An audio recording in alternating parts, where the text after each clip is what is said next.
It's a fancy day. I got a microphone.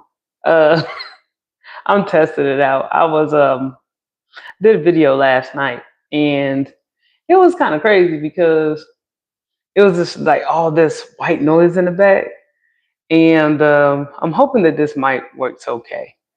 Um, I did use it once before, and then I lost it, and then I found it again. So yeah, y'all know me.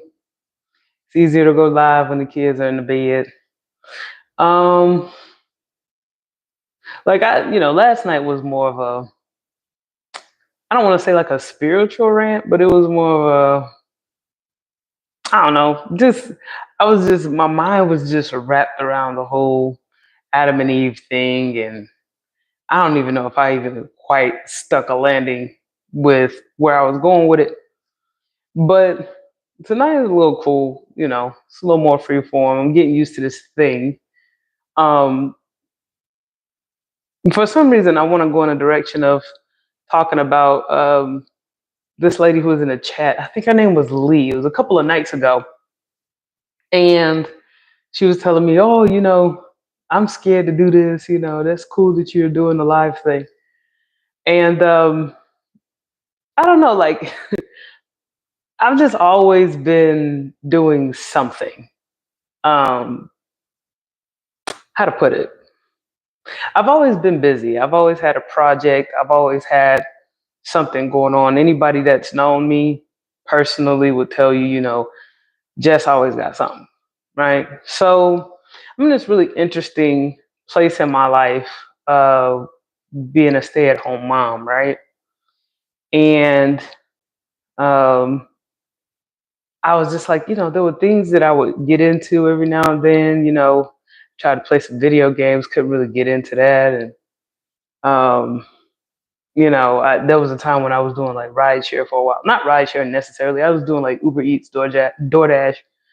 Um, Turns out that costs more than it brought in. So it was like, just kind of trying to find something, because one thing that I notice about society is they always talk about like traditional values, right? Like women should stay home, cook, clean, take care of the kids, things like that. Um, Hello, Xavier. Hello, 001. Sorry, I read as fast as I can. So if I read whichever one I can as quickly as possible. But anyhow, like one thing that I figured out with being married, being a stay-at-home mom and stuff is, like now what? Because society be like, oh, women need to take care of the house. And it's like, I go by Jesse V on here. Um, it's like, well, what do you do all day? Like, because I will say that being a career woman is kind of weird. Because you have to take care of home. Like having a career, period, is just draining. Um, Men, I have nothing but the utmost respect for men, because being in the workplace is tough. Having a boss, that's tough. And I don't know why, like here in the West, we have this whole feminist movement and all this other stuff, and we glorify, I don't know, competing with men. And it's like, to be honest, I don't feel as though we're competing. Like, if a guy that I'm working against really wants to beat me at anything, he can. Like, it's not even like an effort. And I'm not saying that there aren't successful women. There are plenty of, no, there are some exceptions. But I noticed that oftentimes women, we kind of get things a little easier in the workplace than the men do. And one thing that I learned, like things kind of start to fall by the wayside when we're talking about like, being married and having kids and things like that. It's like on one end, society expects to be, and this is like in Western society, it expects to be functional, and it expects for, women to take care of their kids and the husbands to go off to work and provide. But then at the same time, it's like women who do stay home and take care of the kids, they're like looked down on. It's like I can't tell you how many times people have like tried to make me feel bad for being at home and taking care of my family, all that good stuff. Um, because it just felt like duh. Like it's like if you think about if I go off to work and my husband go off to work, we got a whole house to take care of. We got bills and stuff to take care of. While you're at work, there are demands outside of work that are relentless, right? So it's easier to take care of things at work and at home if you got somebody working with you. So like I said before, society, they say you should move one way, but then at the same time, when you do move that way, it's like, well, how is that benefiting them, like socially? Especially like I said before, with women, it's a really interesting conversation in Western culture. I'm still trying to figure out how can a woman ever be right in Western culture. Um, the feminist route, the whole being strong, independent thing, nowadays it's just not working. Especially if you consider what's going on with the welfare state and all that other stuff. I keep seeing things on my timeline of women complaining about like what you call it, government assistance being cut, stuff like that, which I think is kind of crazy, right? Because in Western society, well, I'm gonna say in the United States because that's where I am. In the United States, women are so big on saying, how they don't need a man, right? But at the same time, we're living off the government. We're living off the systems established by the government. And I might as well take the controversial route while I'm on it. The Black community in particular, when it comes to welfare, never cease to amaze me. The most far extreme Black power, fist up in the air, Black Lives Matter advocate. I don't understand this bitterness towards the white community, but at the same time leaning so heavily on the white community. Like it just feels like people who are not self-sufficient by choice have the most racist opinions. And let me not be vague. A lot of people, a lot of Black people that I knew growing up that are like, pro Africa, they call white people colonizers, they call them the dominant society, things like that. These are the same people who heavily depend on the American majority, their tax dollars, whether it be they're working a government job or they're in the military or they're on welfare. And that just kind of boggles my mind, right? Um, because I don't understand it. You know, um, I just have a feeling that people who have time to have negative thoughts continuously is because they're not being productive. That's just a theory of mine. Um, but yeah, I just had to say that since I was leaning on the whole welfare thing, I just had to get that part out. And I get oftentimes, as you can imagine, I get criticized by the Black community, especially because I talk white.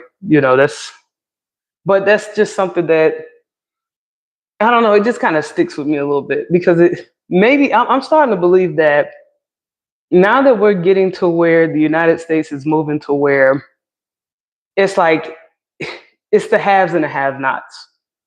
So you either got it or you don't. And there are no classes to where they say there are no like set rules. Like back in the day, you had like segregation or you had a set of rules or whatever. It's not like that now. Um, are there remnants of things like residuals of things that happened in the past in this country? Absolutely. Um, but for the most part, everybody's equally screwed. If you like everybody, it's like the pandemic has put everybody on like level playing field. It's like from the people who own the big houses all the way down to the people that's never paid rent. Everybody is feeling a squeeze, right? So anyway, going back to being stay-at-home mom, right? When I first started doing this YouTube thing, I was just bored one day, and I've had family members and I had friends that were like, "Hey, you should do it," you know. And I talk a lot. I talk a lot. So they were like, "Yeah, the topics that you bring up, you know, if you, you know, figure it out, you know, people will listen." One thing that I'm really fascinated with YouTube is the algorithm. I am getting the hang of it. And algorithms, in my opinion, are the new employers. Um, Anybody who doesn't want to work with AI, who is not tech savvy, who struggle with reading comprehension, it's not gonna be. It's, your life is not gonna get any easier for you, right? And here's why.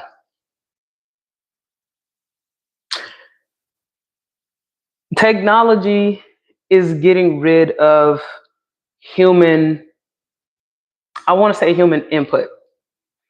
It's it doesn't really discriminate the way that people do. It just has a set of rules and it goes across the board.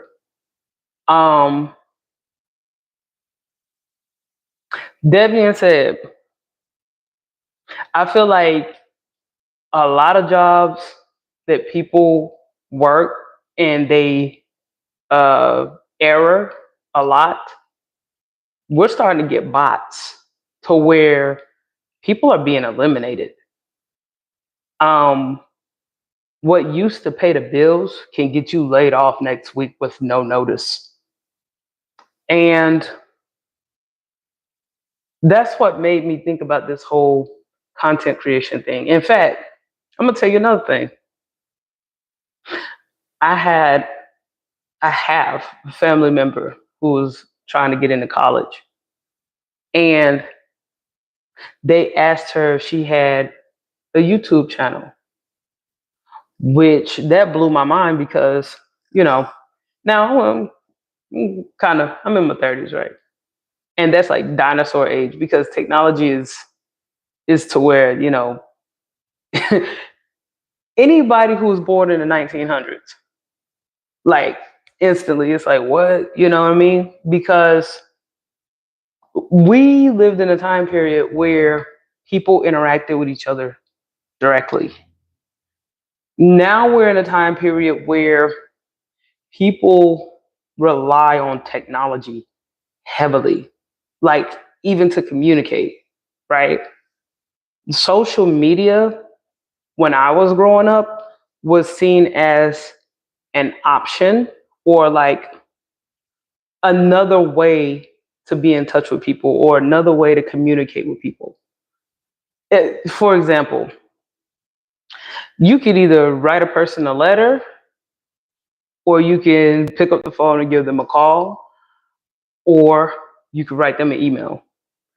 And for the most part, people were making phone calls or people use word of mouth. Like if you need to get a message over to a person, a lot of times you would have social networks.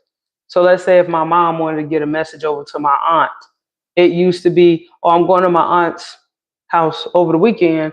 And my mom would be like, hey, make sure you tell your aunt this, you know, make sure I don't forget or whatever, just in case I got to work or something. Make sure you tell her. And it was like from person to person. It was like that. If it was something my mom didn't want to pass along, then it'd be like, okay, go ahead and call her. You know when she's off work, just give her a call. Nowadays, if you want to message to somebody, you can use your thumbs. You know, you want to write an email, you use your thumbs. Now, I know for a lot of people who are younger, they're like, you know, they're probably like, what do you mean? Like, duh. Because it's like they can't really imagine a time where having an email address is like fancy.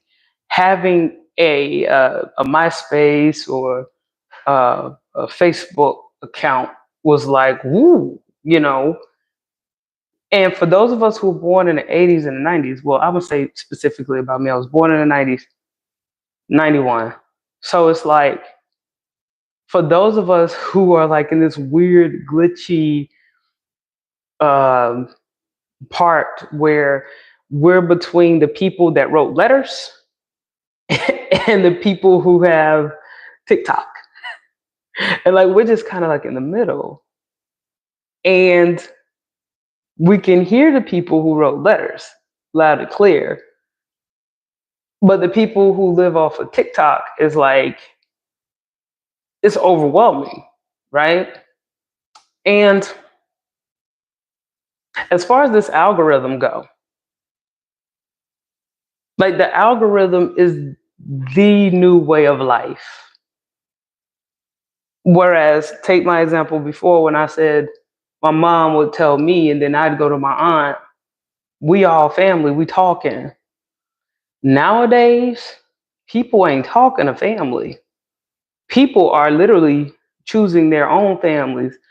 I mock my husband all the time because he used to hang out with people that used to say, my family are my friends and my friends are my family. Oh, that saying to me was like taboo.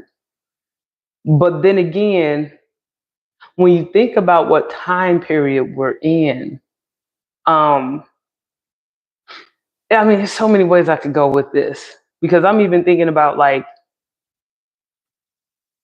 people being not proven guilty, but basically people pretty much being cancel culture. There you go. Uh, in the court of popular opinion, if enough people don't like you, you should go to jail. This is this is a new thing. Like this is very new. There used to be a time where you can have any opinion you want, but the courts had its process and the press had its process and the people were just we were just all living our lives, right? So now what I realized at being a stay-at-home mom is that we are living in a period where you got to figure out how technology connects you with the right people. You have to have the right hashtags. You have to have the right buzzwords. You have to have the right appearance. You have to capture audiences. And one thing that I'm trying to figure out is what negative emotion should I display on here? Because I'm doing this. It's a hobby. It's fun, but some days I think about it and I'll be like, man, sometimes I want to be serious. Sometimes I want to be a serious content creator. But then I realize like it's not even a full-time job. It's a lifestyle, right? I even catch myself slipping out of the algorithm from time to time, like when my husband has home time. And, I'm so busy, enjoying that time, soaking it up as much as I can. And then I come back and some of my videos the numbers are a little wacky, right? So then like I said, I'm fairly new at this. I think I started this channel like sometime in January. Um, and then I started posting like in February and I was just really just back to back. And the algorithm flagged me one time because I had so many videos. And I was like, well, I got this idea and that idea and this idea. And my thing was I want to know how people are connecting these days because, even when like, I mean, I've been military, college, I've had a white collar job. I've done blue collar work. I've had CDL.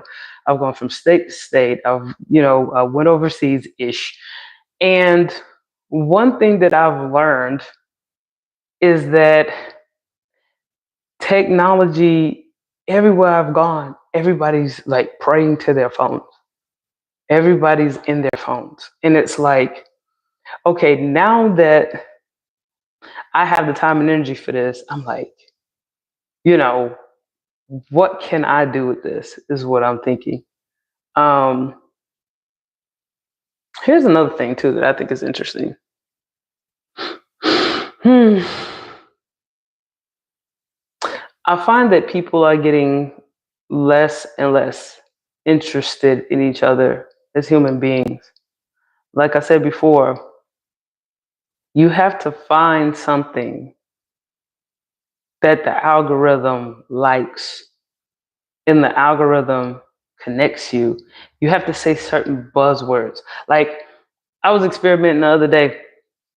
I made a short, and I was talking about how I had to clean out my algorithm because something popped up about the AIDS and HIV epidemic.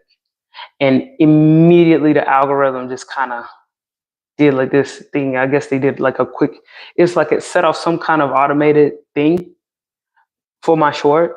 And that was intriguing to me because I was like, dang, I need to figure out the buttons. Like, I know there are people with courses and stuff, right? I know there are people with courses that, they give you the game, but I kind of want to organically learn this. And it might be a waste of time, I might get, but I'm not trying to get in and grab for the money. You know what I mean? Not until I get the business acumen, like the business mindset about it. But I'm just trying to figure out this new way of being.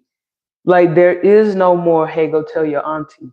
Now there is, mom is consuming this algorithm here. Auntie is consuming this. They're connected, so their algorithms are both communicating and filtering, and then ultimately it's like now people are being programmed, and the algorithm is like, oh, since you like this, you might like that. It's crazy because, like, even when I look at my husband's like account, like, because we got the TV in the living room and all that, and we have our little accounts. If I say a keyword, let's say if I say wheels, I remember when Jasmine Crockett was making fun of the governor of Texas, Abbott. Can't remember his first name, but she called him Governor Wheels or whatever. So the keyword was wheels. Under my account, I said wheels. And immediately it pulled what Jasmine Crockett said, right? I'm, kind of getting into politics. My husband's account did the same thing, wheels, same word. My husband's a truck driver, so boom, all these different types of tires, all these different types of wheels, all these different types of rigs.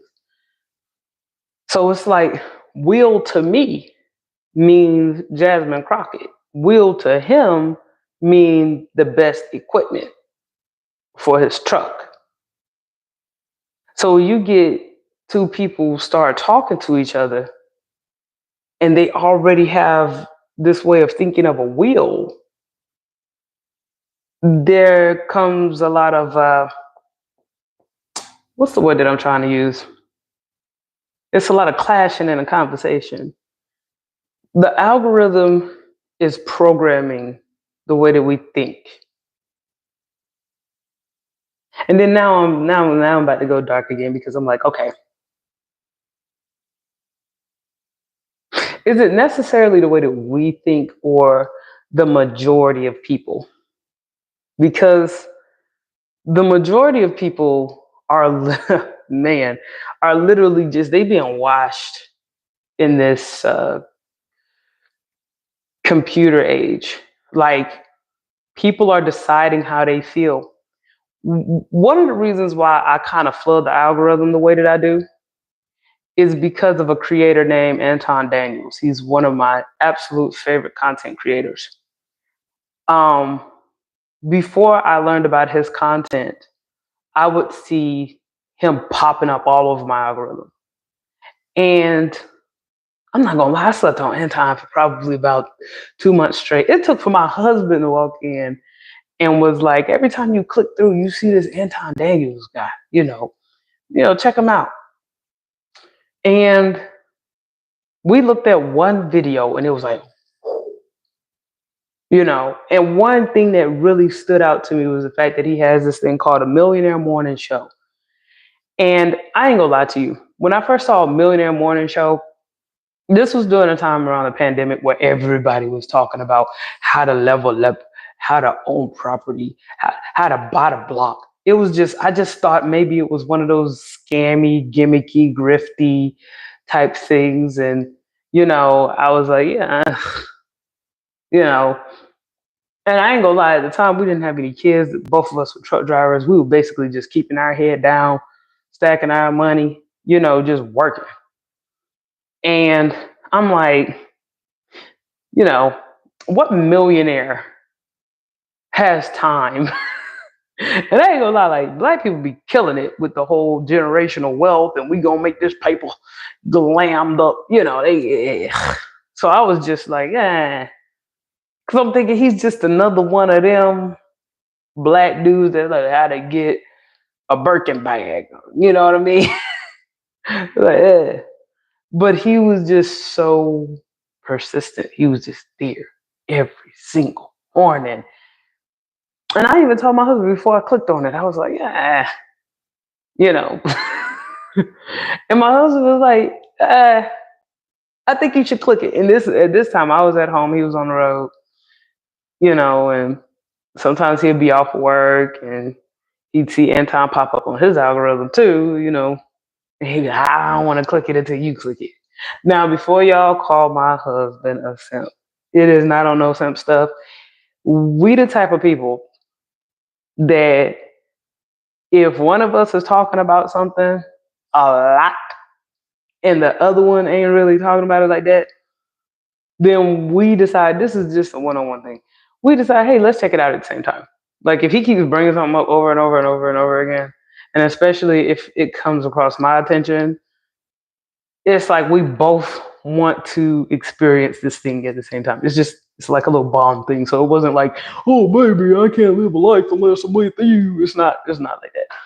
It's just something that I don't know. That way we can have an opinion at the same time. And it's not often that Josh just watched something and just nod. Like, yeah, I can see that. You know what I mean? So it was like, dang, this dude, Anton Daniels fella, man, will you get the nod of approval from my husband, especially in real time, on a live in front of me? I'm impressed. I'm very impressed. So anyway, I clicked it. We watched it. Josh loved it. I was like, it didn't sound grifty. So I was like, that's impressive. And I hate to say this, but Black YouTube, it's like, if it's a man, it's like on some for the culture type stuff. And then if it's a Black woman, it's how my man did me wrong, I'm about to leave my husband. Oh man, it's like, or ain't nobody trying to be no pick me or something. It's always some kind of, what is it? Oh man, and then Kevin Samuels era, that was wild, man. It's just always some kind of, it's like there's this public display of the Black community being split, and there's like the haves and the have-nots, and they're fighting within themselves, and then they only come together to fight each other. So you got the like you got the FBA types with the successful family types is the best. No, because not all the Black people are married. Some of them, professional, successful, business class folk. I know that's wordy, but now here's my dilemma. I don't fit in with either one. I talk too white to be for the culture. And I don't think I'm successful enough to be with the Black business class, and such as life. It's always been like that for me. And then I appeal a lot to white people, which is interesting because I grew up in the South. I am from the South. And although it wasn't like gritty like Mississippi and Alabama, in Charlotte. It's just like hmm, like the racism here is cute. It's very cute, and it's funny because like this has been my experience with like white people that aren't really fond of black people here. They will tell you out loud that as long as you're not a poor white person, and they use the trash thing on there, you can pass. Like, so it's like there's this, and I don't think, you know what, and I might be wrong. I might, hopefully I don't get no backlash for this, but I think North Carolina is like one of the least racist states in the South. In fact, I think it is the least racist state in the South. Um, because everywhere else in the South that I go, it feels like I need to know my place, you know? Like, you know, um, but here in North Carolina, it's like we all just one big Southern sandwich, you know? And even if we do have certain opinions about each other, as long as we got what we came for, there's no issue. Like if I go to a burger joint and I get in there and I feel the vibe that I am the only black person in this burger joint, the people are still nice to me and everything. You know, service is still good or whatever. You come in, sit down, eat just like anybody else. As long as you came in here for a burger and you ain't coming here to act crazy. That's all, you know. Now there are some designated places, I will say, in North Carolina, we don't seem to respect chains. Like restaurant chains. We don't. Okay, I would have to say like, no, but I'm gonna say it. Because any other state, it's like, you know what? I've been from state to state working. But I have to say, North Carolina is the only state where, in a mom and pop, we act like we got some sense. But if we gonna go to like a Cracker Barrel or a McDonald's or something like that, Longhorn Steakhouse, Buffalo Wild Wings, like we like, it don't matter what demographic you are, you act whatever kind of fool the stereotype is for your folks. You know, it don't matter. Like Indian people, they come in with they crazy. Black people come in with they crazy. White, Asians, they all come in with they crazy. It's like the chain is a place where you trauma dump. Like whatever it is that you upset about, you go in there and do it. Now I don't do that, but that seems to be the norm to where people around here are just like, yeah, you know, here we go, right? But anyway, this algorithm thing. I'm fascinated with the algorithm. I'm actually becoming more fascinated with the algorithm than I am people. Because I am starting to get the feeling that people is not where it's at. Like people are the same ones who complain about, you know, not being able to get a job, but allowing big box stores to put mom and pops out of business. Like people are the same ones who say that some people need to get a job, but they're on government assistance. So it's like when you eliminate the people aspect, the best way for something to function and get rid of the people aspect is to have an algorithm. It's the best way, hands down. And so, like this, I'm on late night. There used to be a time I used to want to be an actress or a singer or a professional musician of sorts. Used to want to play the piano professionally. And I remember just watching TV for hours and hours and hours, especially when I went to go spend a night at other family members' houses because my parents were so strict. They didn't really let me watch TV all through the night. So when I get to go to somebody else's house and spend a night, they ain't got nearly as many rules as my parents. So I get to just really act a fool, right? And I was always fascinated with prime time television versus late night television. And let me just say this about Netflix. I gotta say this. I cannot not say this. The way they did Jerry Springer mm, on Netflix, it was pure garbage. It was worse than their average stand up comedy specials. The way that they depicted the late, great Jerry Springer, I did not appreciate that. The way that they just kind of glossed over how Jerry made Oprah go from being a juggernaut to a not. Like, they took Jerry's story, they took Jerry's legacy, if you will, and no offense to the family, the Springer family, and just compressed it into this. His daughter was the tough guy. His daughter was and I hate when Netflix does that. You take this man who is like the embodiment of grandiosity and you try to compact him down to being something less than his own daughter. I can't say nothing about her because she was special needs, or I can't say nothing about her because she's Jewish. No, no, no, no. I don't like what Netflix did. I don't like it.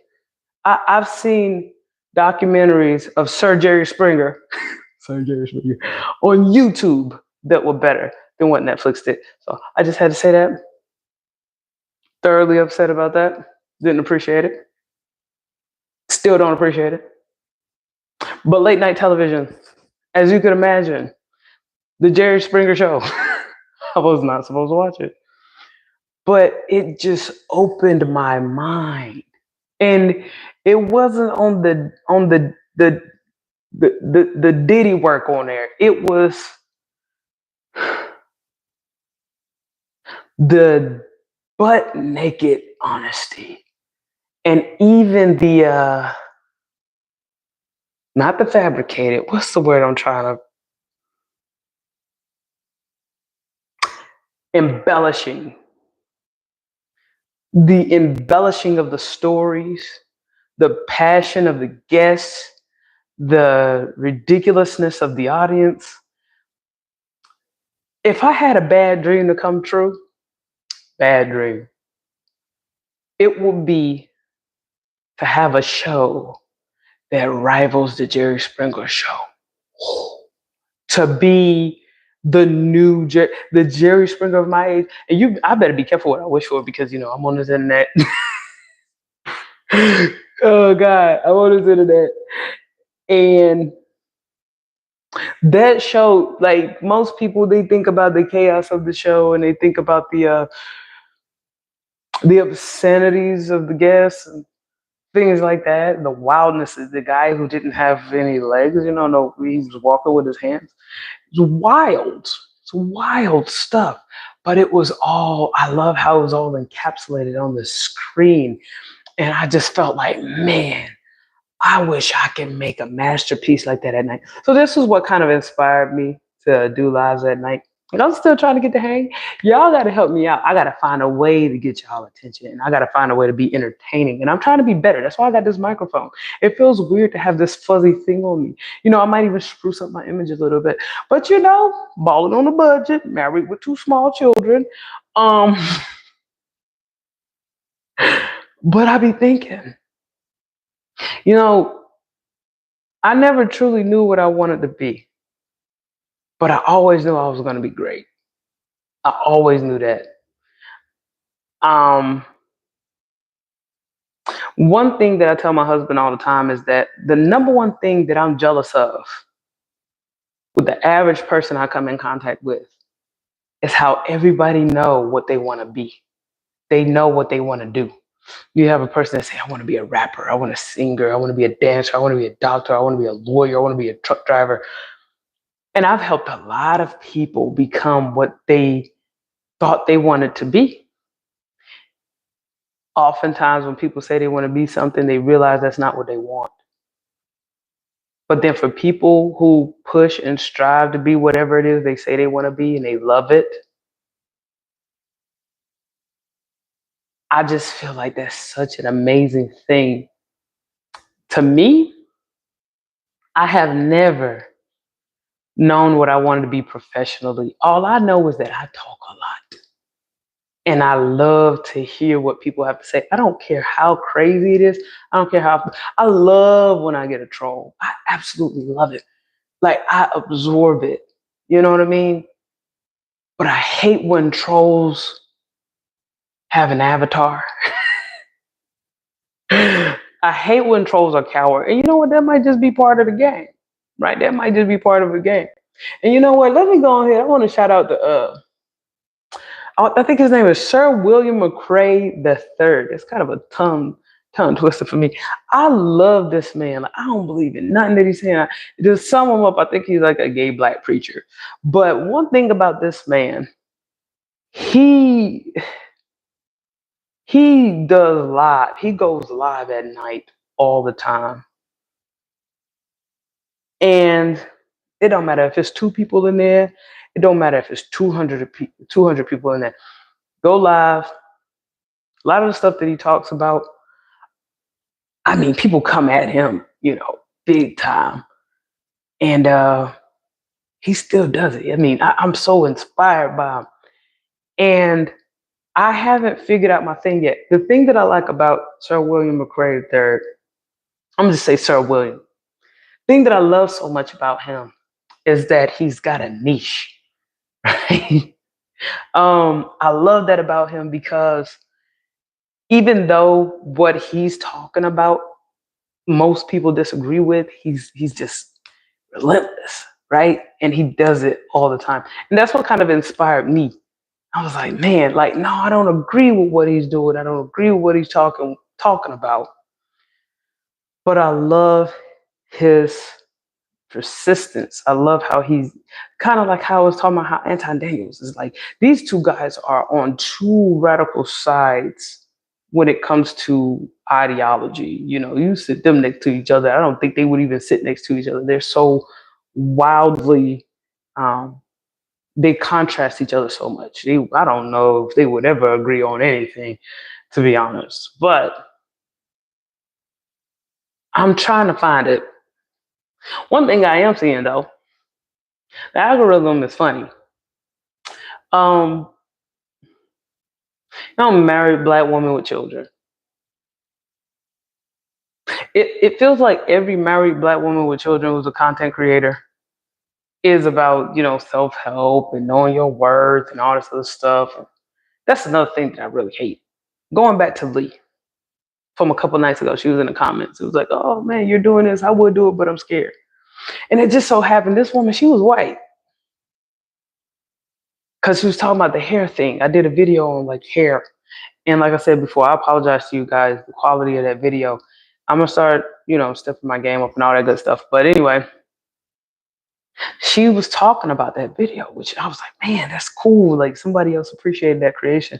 And in my opinion, I don't think that was the best.